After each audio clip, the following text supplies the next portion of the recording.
63 साल के इब्राहिम रईसी ईरान के supreme leader Ayatollah Ali Khamenei के जैसे ही वेशभूषा रखते थे। उनकी विचारधारा भी एक जैसी ही थी।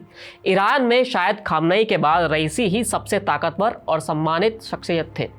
साल 2021 में जब वो राष्ट्रपति बने तो एक बार फिर ईरान की सत्ता उस विचारधारा के पास पहुंची थी जिसे कट्टर माना जाता था। 19 मई 2024 को एक हेलीकॉप्टर क्रैश में ईरान के राष्ट्रपति इब्राहिम रईसी की मौत हो गई। इस हेलीकॉप्टर क्रैश में कुल 9 लोगों की मौत हुई थी, जिसमें राष्ट्रपति के अलावा ईरानी विदेश मंत्री और अन्य लोग भी शामिल थे। इस हादसे के बाद ईरान के लिए दुनिया भर से संदेश आ रहे हैं, संवेदनाएं व्यक्त की जा रही हैं। इस बीच आपको हम इब्राहिम रईसी के बारे में बताते हैं, कैसे एक मौलवी का बेटा ईरान का दूसरा सबसे बड़ा नेता बन गया और उसकी छवि ऐसी रही कि उन्हें कट्टरवादी नहीं बल्कि अति कट्टरवादी के तौर पर देखा जाने लगा। इब्राहिम रईसी उस डेथ ऑफ जज ग्रुप का हिस्सा भी रहे जिसकी कलम ने हजारों राजनीतिक बंदियों की मौत भी लिखी थी। 1960 में ईरान के दूसरे सबसे बड़े शहर मशहद में इब्राहिम रईसी का जन्म हुआ था। रईसी के पिता एक मौलवी थे। वो खुद भी शुरुआत से ही इसी रुझान की तरफ होते चले गए।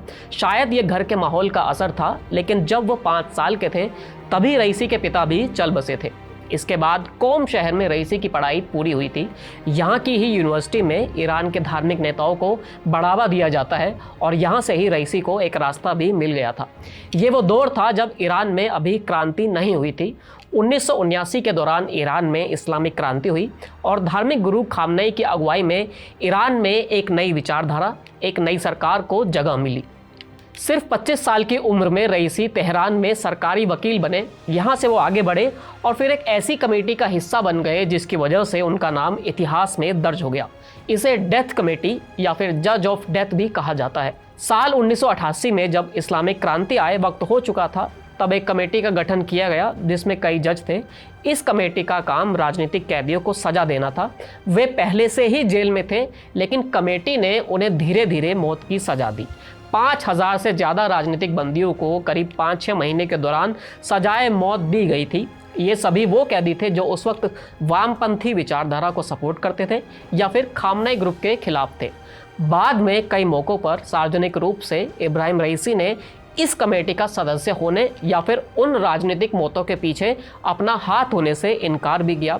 कमेटी के अन्य सदस्य या फिर खामनेई ग्रुप के लोगों ने सार्वजनिक मंचों पर उस नरसंहार की बातें कम ही की, लेकिन रईसी ने कई मौक़ों पर यह भी कहा कि 1988 में जो हुआ वो सब जायज़ था, क्योंकि तब के सुप्रीम लीडर ने इसका फतवा जारी किया था। रईसी धीरे धीरे ईरान के राजनीतिक माहौल में आगे बढ़ रहे थे, क्योंकि वो हमेशा ही खामनेई के करीबी रहे। 2017 में जब वो राष्ट्रपति बनने की रेस में खड़े हुए तो लोग हैरान हुए थे, लेकिन वो जीत नहीं पाए। हसन रूहानी, जो आधुनिक विचारों के माने जाते थे, पश्चिम के साथ बातचीत करने वाले भी लगते थे, तब वो जीत गए थे। लेकिन साल 2021 में इब्राहिम रईसी सफल हुए। उन्होंने इस बार जीत हासिल की क्योंकि उन्हें अपने सुप्रीम लीडर खामनेई का भी साथ मिला था और लंबे वक्त के बाद ईरान के 2 सर्वोच्च पदों पर एक कट्टर विचारधारा वाले लोग मौजूद थे। अपने इस कार्यकाल में रईसी ने कई विरोध झेले। उनकी नीतियों की वजह से ईरान आर्थिक संकट में भी रहा, सड़कों पर प्रदर्शन हो रहे थे और इन सब के बीच चीज़ें लगातार बिगड़ने लगी थी। 63 साल के इब्राहिम रईसी की अचानक हुई मौत से कई सवाल भी खड़े हो रहे हैं। ईरान के कुछ लोग इसे साजिश बता रहे हैं, कुछ को चीज़ें ठीक नहीं लग रही हैं। तमाम मसलों के बीच सच तो ये है कि ईरान ने अपना राष्ट्रपति एक दुखद हादसे में खो दिया है। इस वीडियो में इतना ही, फिर मिलेंगे एक नई कहानी के साथ। शुक्रिया।